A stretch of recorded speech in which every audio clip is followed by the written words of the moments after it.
Hello friends, welcome to Radhi Tailoring. நம்ம இந்த வீடியோவில் பார்க்க போகிறது இந்த ப்ளவுஸில் பார்த்துட்டு இருக்க டிசைன் வந்து எப்படி ஸ்டிச் பண்ணலாம் அப்படிங்கிறத பற்றி பார்க்க போகிறோம்.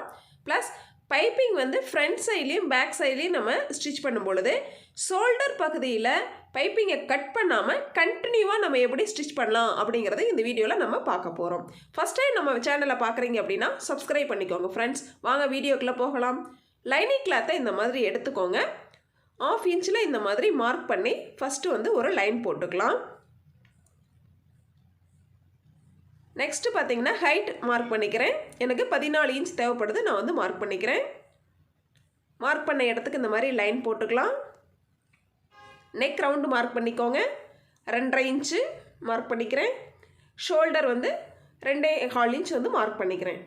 டோட்டல் ஷோல்டர் எவ்வளோ வருதுன்னு பாருங்கள். 5.25 இன்ச்சு அதை அப்படியே வந்து நம்ம மார்க் பண்ணிக்கிறேன். மார்க் பண்ண இடத்துக்கு இந்த மாதிரி லைன் போட்டுக்கலாம். ஆர்ம் லென்த்து இந்த லைனில் வந்து மார்க் பண்ணிக்கலாம். அதே 5.25 இன்ச் மார்க் பண்ணிக்கிறேன். மார்க் பண்ண இடத்துக்கு லைன் போட்டுக்கோங்க. இந்த மாதிரி பாக்ஸ் மாதிரி போட்டுட்டு நெக்ஸ்ட்டு நீங்கள் செஸ்ட் ரவுண்டு மார்க் பண்ணிக்கலாம். 8.5 இன்ச் சரியான அளவு. தையலுக்காக 1.5 இன்ச் மார்க் பண்ணிக்கோங்க.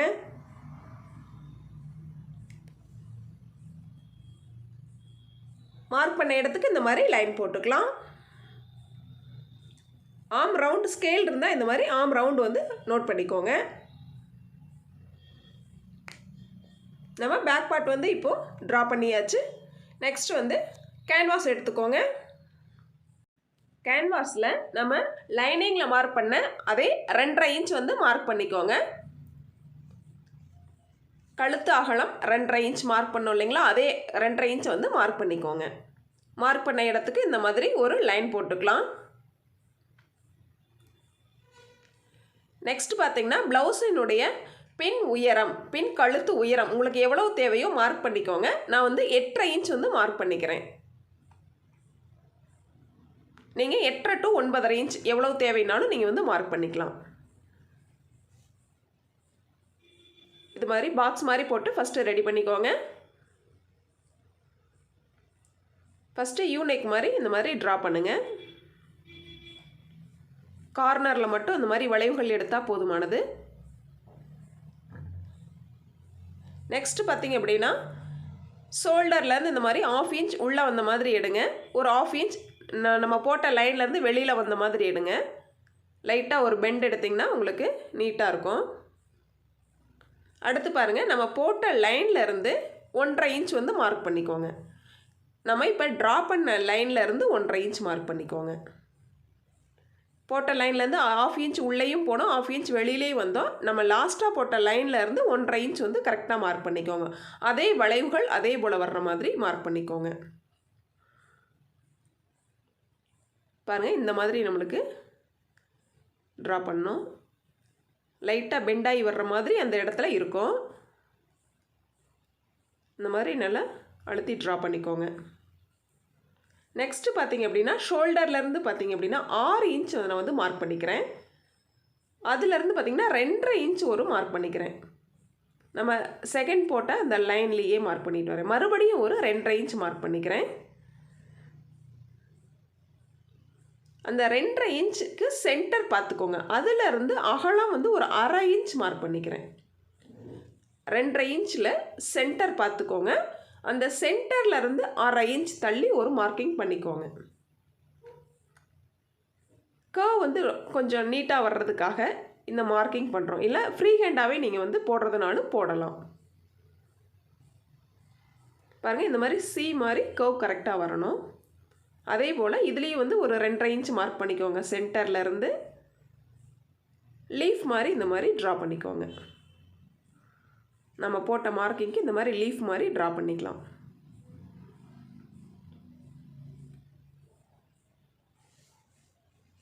இப்போ நம்ம போட்ட ட்ராயிங்லேயே இந்த மாதிரி கட் பண்ணி எடுத்துக்கலாம் கேன்வாஸை.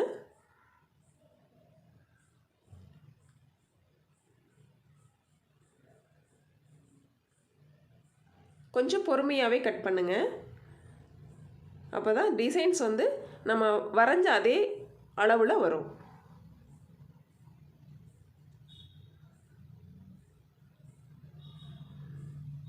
பாருங்கள், இந்த மாதிரி நம்ம கட் பண்ணியாச்சு. இந்த மாதிரி கிடச்சிருக்கும். இப்போ வந்து நம்ம உள் பக்கத்தையும் வந்து கட் பண்ணி வெளியில் எடுத்துடணும்.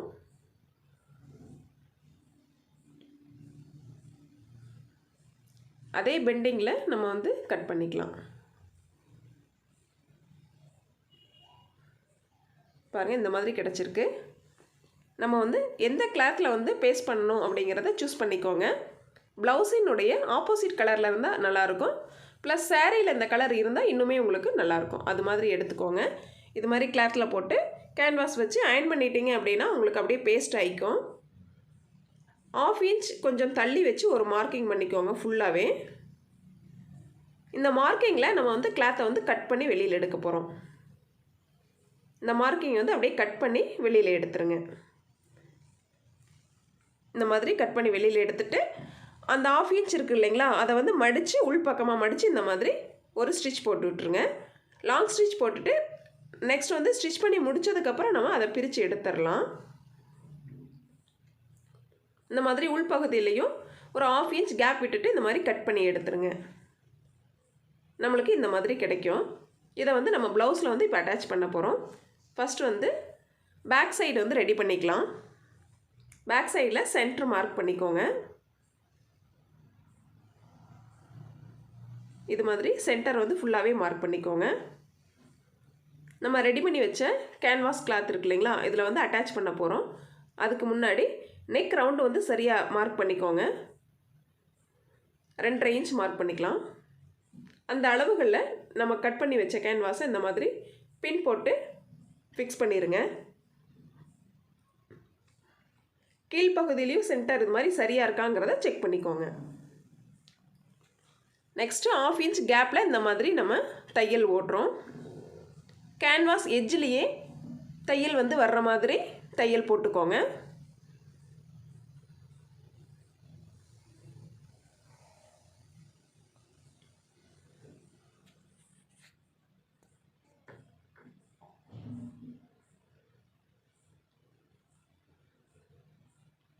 கரெக்டாக கேன்வாஸ் எட்ஜ்லேயே வர்ற மாதிரி போட்டுக்கோங்க.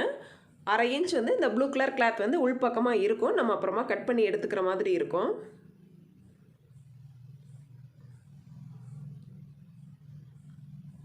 இந்த மாதிரி நம்ம ஸ்டிச் பண்ணி அடிச்சு நெக்ஸ்ட் வந்து பைப்பிங் வந்து நான் ரெடி பண்ணி வச்சுருக்கேன். இதில் வந்து பைப்பிங் வந்து 1.25 இன்ச்சில் வந்து கட் பண்ணி பைப்பிங் வச்சுட்டு நெக்ஸ்ட் வந்து அந்த பிசுறுகள் தெரியாமல் வந்து ஓவர்லாக் போட்டு நான் வந்து ரெடி பண்ணி வச்சுருக்கேன். இதை வந்து ஒத்த மிதி போட்டு நம்ம வந்து ஸ்டிச் பண்ணும் பொழுது ரொம்பவே உங்களுக்கு வந்து ஈஸியாக இருக்கும். இந்த மாதிரி கிளாத்தை எடுத்து விட்டு பைப்பிங் வந்து உள்பக்கமாக வச்சு நம்ம ஸ்டிச் பண்ணுறோம். லைட்டாக கிராஸ் பகுதி பெண்டிங் பகுதி வருது அப்படின்னா நீங்கள் பைப்பிங்கை வந்து கட் பண்ணி விட்டுருங்க. அப்போ தான் உங்களுக்கு வளைவுகள் வந்து நீட்டாக வரும், சுருக்கங்கள் இல்லாமல் நீட்டாக வரும். இந்த மாதிரி ரொம்பவே வந்து பொறுமையாக நம்ம லைன் போட்டால் தான் வந்து சுருக்கங்கள் இல்லாமல் இருக்கும்.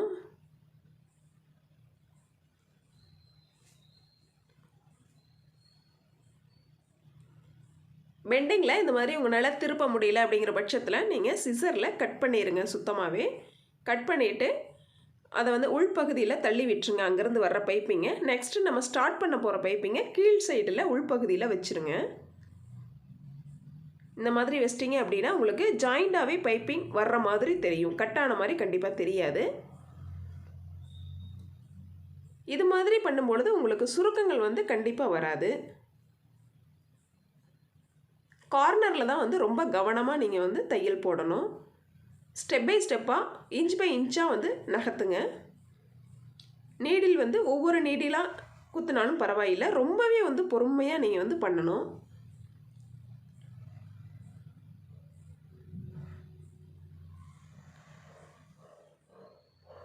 ரெண்டு தையல் விழுகிற மாதிரி லைட்டாக நகர்த்துங்க. ஸ்ட்ரைட்டாக இருக்கிற பகுதியில் உங்களுக்கு குயிக்காகவே வந்து ஸ்டிச் பண்ணிடலாம். இந்த பெண்டிங் பகுதியில் மட்டும்தான் உங்களுக்கு வந்து ரொம்பவே டைம் எடுக்கும்.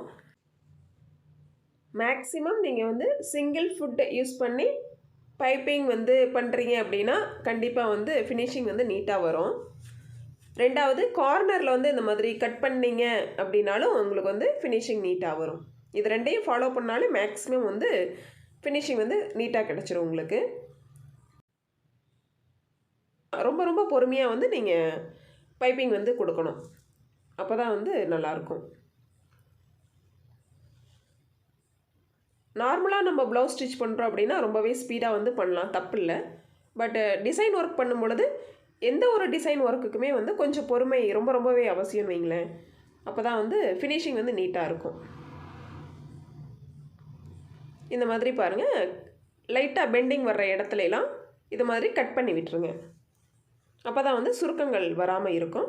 ஒரு ஊசி வச்சு இந்த மாதிரி உள்பக்கமாக தள்ளி விட்டீங்க அப்படின்னா உங்களுக்கு ரொம்பவே ஈஸியாக இருக்கும். விரலில் தள்ளி விடுறதுக்கு பதிலாக இந்த மாதிரி ஊசியில் நீடில் உள்பக்கமாக தள்ளி விடுங்க பைப்பிங்க. பெண்டிங் வருது அப்படின்னா இந்த மாதிரி கட் பண்ணி நீங்கள் வெளியில் எடுத்துடலாம். எடுத்துகிட்டு மறுபடியும் நெக்ஸ்ட்டு ஜாயின் பண்ணிக்கோங்க.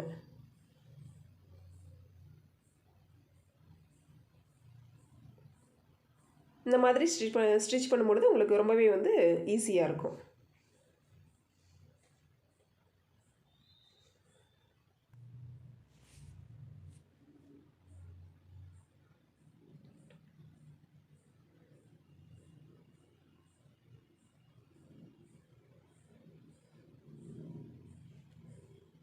இந்த மாதிரி நம்ம ஸ்டிச் பண்ணி முடிச்சிட்டோம். பைப்பிங்கை கட் பண்ணி எடுத்துடலாம். நெக்ஸ்ட்டு பாருங்கள், இந்த பின் எல்லாமே எடுத்துருங்க. இந்த ஸ்லீவில் இருக்கிற இந்த கலரில் தான் நான் வந்து பைப்பிங் கொடுத்துருக்கேன். நீங்கள் உங்களுக்கு தேவைப்பட்டால் அது மாதிரி கோல்டு கலர்லேயும் நீங்கள் வந்து கொடுக்கலாம். கோல்டு கலரில் கொடுத்தா இன்னுமே வந்து அழகாக இருக்கும். நெக்ஸ்ட்டு பாருங்கள், இது மாதிரி நம்ம ரெடி பண்ணிட்டோம். நெக் ரவுண்டை வந்து கட் பண்ணிக்கலாம். அதாவது பேக் நெக்கோட எக்ஸ்ட்ரா கிளாத் இருக்கு இல்லைங்களா, இதை வந்து நம்ம கட் பண்ணி வெளியில் எடுத்துடலாம். 1/2 இன்ச்சு கேப் விட்டு இது மாதிரி கட் பண்ணி வெளியில் எடுத்துருங்க. தையல்லேருந்து 1/2 இன்ச் இருக்கிற மாதிரி கட் பண்ணி எடுத்துருங்க. பேக் பார்ட் இது மாதிரி நம்ம ரெடி பண்ணிட்டோம். ஆல்ரெடி ஃப்ரண்ட் பார்ட் வந்து நான் முதலே ரெடி பண்ணி வச்சுருக்கேன். அதை எடுத்து மேலே வச்சு இந்த மாதிரி நம்ம ஷோல்டர் வந்து ஜாயின் பண்ணிக்கலாம்.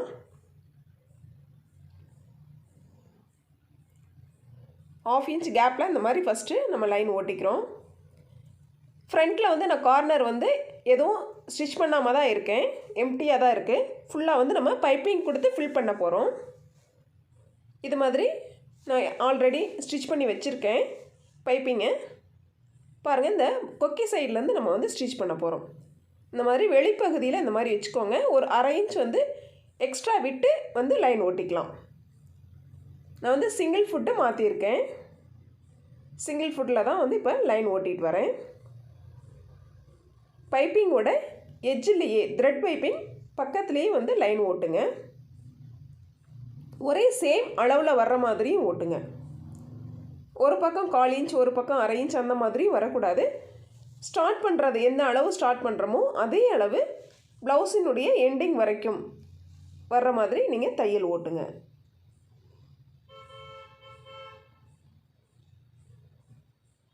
கார்னரில் மட்டும் கொஞ்சம் பொறுமையாக ஓட்டுங்க.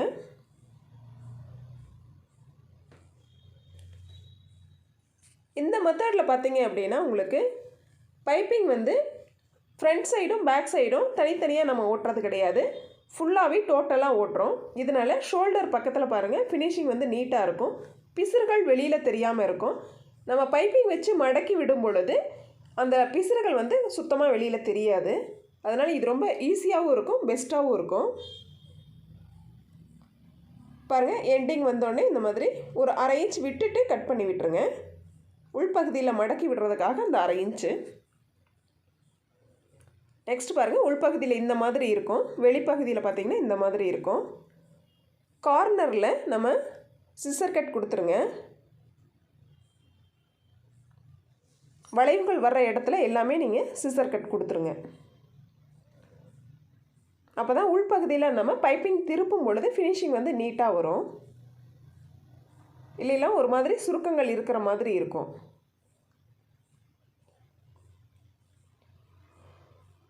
நெக்ஸ்ட்டு பாருங்கள், இது மாதிரி வெளி சைடு இருக்கிற பைப்பிங்கை இந்த மாதிரி உள்பக்கமாக நம்ம திருப்ப போகிறோம்.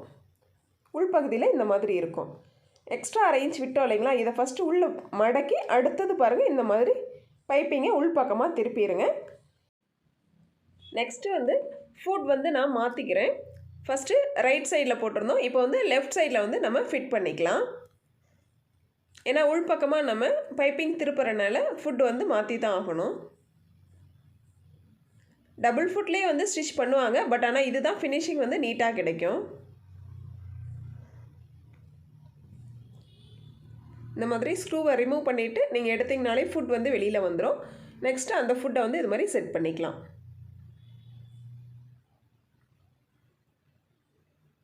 கார்னர்லேயே இது மாதிரி ஒட்டிட்டுவாங்க. தையல் போட்டுருங்க. நம்ம சிசர் கட் கொடுத்த பகுதி வந்து வெளியில் தெரியாமல் உள்பக்கமாக வந்து தள்ளி விட்டுட்டு இந்த மாதிரி லைன் வந்து தையல் போட்டுக்கோங்க. ஃப்ரண்ட் சைடில் வந்து என்ன கலரில் ப்ளவுஸ் இருக்கோ அந்த கலரில் நூல் போட்டுக்கோங்க. பேக் சைடில் நம்ம என்ன ஸ்டிச் பண்ணியிருக்கோமோ, பேட்ச் ஒர்க் என்ன பண்ணியிருக்கோமோ அந்த பேட்ச் ஒர்க்கினுடைய கலரில் வந்து நூல் போட்டுக்கோங்க. அப்போ தான் வந்து நீட்டாக இருக்கும். நெக்ஸ்ட் வந்து ஒரு லைன் தையல் போதும் அப்படின்னாலும் நீங்கள் விட்டுறலாம். இல்லை டபுள் தையல் வேணும் அப்படின்னாலும் நீங்கள் டபுள் ஃபுட் மாற்றிட்டு நெக்ஸ்ட்டு வந்து நீங்கள் ஒரு தையல் போட்டுக்கலாம். இந்த மாதிரி தையல் பொறுமையாகவே நல்லா எண்டிங்லேயே ஓட்டிட்டுவாங்க.